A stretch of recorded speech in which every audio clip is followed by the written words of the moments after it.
Aujourd'hui, je vais m'attaquer à un sujet qui me tient à cœur et que je voulais aborder depuis longtemps, c'est celui du débunkage du développement personnel. Alors, pourquoi faut-il débunker le développement personnel? Eh bien, c'est ce qu'on va voir tout de suite.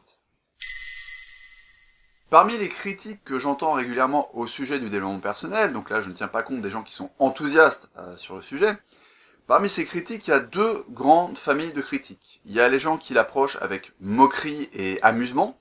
Ah, tu fais du développement personnel, oh oh oh, tout ça n'est pas très sérieux. Et cette critique repose justement sur le manque de sérieux et le manque de rigueur intellectuelle d'un certain nombre de théories ou de pseudo-techniques qu'on trouve dans ce milieu. La deuxième grande critique, c'est celle consistant non pas à se moquer, mais plutôt à se méfier, et c'est celle qui allume des regards suspicieux chez les uns et les autres, parce que lorsque vous parlez de développement personnel, on vous assimile systématiquement aux membres d'une secte ou à la victime d'un gourou. Et si aujourd'hui je prends le temps de débunker le développement personnel avec vous, c'est bien parce que ces critiques sont fondées, malheureusement. Elles sont fondées parce que dans le milieu du développement personnel, un milieu qui est très très vaste, il y a un certain nombre d'auteurs, d'ouvrages, d'écoles, qui propagent quelque chose qui est très très connu des anthropologues et des ethnologues, en l'occurrence la pensée magique. La pensée magique, pour le dire autrement, c'est la pensée superstitieuse. C'est quelque chose qui, comme je le disais, est très connu des ethnologues parce que dans toutes les cultures de chasseurs-cueilleurs qui ont des mythologies animistes, des croyances chamaniques et autres choses de ce genre, il y a une manifestation de la pensée magique, une pensée magique qu'on retrouve chez les enfants, d'ailleurs, y compris en Occident, et parfois même chez les adultes. Par exemple, la superstition selon laquelle il ne faut pas poser le pain à l'envers sur la table parce que ça porterait malheur, quel est le fondement scientifique de ça? Il n'y en a aucun. Et cette croyance repose sur une pensée magique. La pensée magique, c'est cette idée selon laquelle si vous avez mis le pain à l'envers sur la table, ça va avoir un lien de cause à effet, ça va créer des choses, créer des événements déplaisants, par un processus magique. Même chose pour celles et ceux qui pensent que croiser un chat noir porte malheur. Pourquoi est-ce que ça porterait malheur de croiser un chat noir? On ne sait pas, si ce n'est que ta gueule, c'est magique. Voilà, c'est l'explication. Parce que le chat noir, c'est le symbole de je ne sais pas quoi, ou ils connaissent bien les sorcières, ou voilà, tout un tas de croyances comme ça. Donc, l'Occident n'est pas débarrassé de ce genre de pensée, et c'est d'ailleurs ce qui explique le succès d'un certain nombre de doctrines ou d'approches développement personnel avec d'énormes guillemets, qui reposent sur cette logique. Les deux exemples les plus connus, c'est les accords Toltec que j'ai derrière moi, parce qu'ils sont quand même vendus dans la francophonie à plus d'1 million d'exemplaires, et si je dis pas de bêtises, à 4 millions d'exemplaires dans le monde au total. C'est moins qu'Harry Potter, mais c'est quand même pas mal. Et l'autre exemple, qui est encore plus connu peut-être, c'est la fameuse loi de l'attraction. Alors je ne vais pas rentrer dans les détails de ces deux croyances du développement personnel, les accords Toltec d'un côté, la loi de l'attraction de l'autre, parce que j'ai écrit un article sur chacun de ces sujets, un article sur les accords Toltec, un article sur les lois de l'attraction. Vous devez avoir une fiche qui va s'allumer ici pour aller directement consulter ces articles si ça vous intéresse. Vous trouverez également les liens vers ces articles dans la description de la vidéo. Ok ?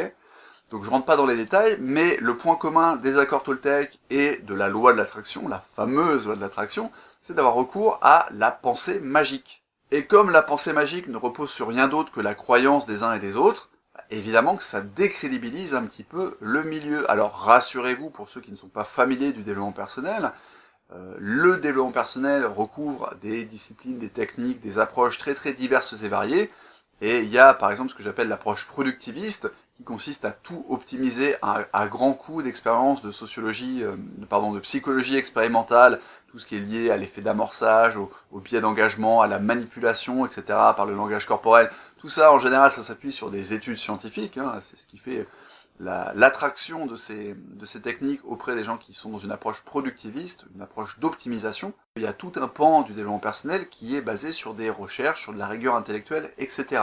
Vous le constatez, il ne faut pas beaucoup de temps pour trier le bon grain de livret en ce qui concerne le développement personnel. Le critère à retenir, c'est est-ce que la théorie qu'on vous propose, est-ce que l'approche qu'on vous vend repose sur de la pensée magique? Pourquoi la pensée magique a un tel succès chez tout un tas de personnes? C'est parce que l'être humain souffre d'un biais cognitif qui s'appelle le biais de négativité, et qui est lié également à ce qu'on appelle l'aversion à la perte. Pour faire très simple, je vous donne le choix entre deux vaccins. Vous êtes un grand chercheur, vous devez choisir de subventionner tel ou tel programme pour sauver l'humanité d'une terrible maladie. Le premier vaccin, le vaccin A, il a des très bons résultats parce qu'il sauve 75% des vaccinés. Le vaccin B, pas de bol, en fait, il tue 25% des vaccinés. Et bien, lorsqu'on propose aux gens ce genre de dilemme, en fait, la majorité des gens choisissent le vaccin A, celui qui est censé sauver 75% des vaccinés, alors qu'en fait, vous avez bien compris que l'énoncé était trompeur et que sauver 75% dans un cas, ça revenait exactement à la même chose que tuer 25% ou ne pas sauver 25% des vaccinés. Alors pourquoi il y a une telle répartition statistique des gens lorsqu'ils choisissent entre ces deux vaccins? C'est tout simplement l'expression de l'aversion à la perte.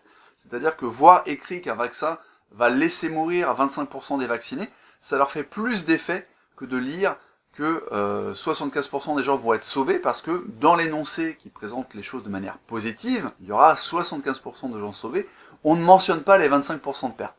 Donc le biais consiste à choisir la partie où en apparence il n'y a pas de perte, alors évidemment ça revient exactement au même sur le plan statistique. Ce biais de négativité et cette aversion à la perte, elle pousse les gens à chercher des solutions simples. C'est quelque chose qu'explique très bien également Stanislas Leloup de Marketing Mania dans sa vidéo sur les biais de négativité. Il explique pourquoi les gens sont attirés par des méthodes miracles et autres recettes magiques lorsqu'on leur vend du coaching par exemple. Parce que les gens, ils veulent bien maigrir, ils ont envie de perdre du poids, ils ont envie d'avoir plus de muscles pour séduire les filles, mais ils n'ont pas forcément envie de passer des heures à la salle de muscu ou de faire du sport, c'est fatigant, on risque de se blesser, ça coûte de l'argent d'aller s'inscrire, etc. Donc ils veulent des recettes miracles, faciles, sans effort. Et la loi de l'attraction, par exemple, se manifeste à ce niveau-là par rapport à l'argent. Vous savez, les gens ils veulent devenir riches, mais c'est plus simple pour quelqu'un de choisir d'utiliser la loi de l'attraction qui consiste à s'endormir tous les soirs en pensant à des sommes d'argent, à mettre des photos sur son bureau de châteaux ou de choses qu'il pourra s'acheter avec l'argent. Voilà, ça coûte pas cher effectivement, plutôt que de créer une entreprise, de travailler 60 heures par semaine et en plus en France de se farcir la paperasserie administrative qui est insupportable et de se faire harceler par l'État. Bien sûr, si la pensée magique fonctionne, c'est pas uniquement à cause ou grâce au biais de négativité, ça renvoie à des choses plus profondes dans le développement psychosocial de l'être humain. C'est pour ça que sur ce point, je vous renvoie à mon article sur Spirodynamics si vous ne l'avez pas encore lu, mais si vous êtes un fidèle de la chaîne, vous avez forcément entendu parler de cet article. Bref, je n'en dis pas plus sur la pensée magique, qui est le gros facteur qu'on doit débunker lorsqu'on s'intéresse au développement personnel. Lorsque quelqu'un vous amène une recette, des techniques, etc., faites bien attention à vérifier ce sur quoi ça s'appuie. Et si vous détectez de la pensée magique, si on vous parle du lien quantique entre tous les êtres humains, etc., fuyez. Prenez soin de vous, prenez soin du monde, ça peut servir.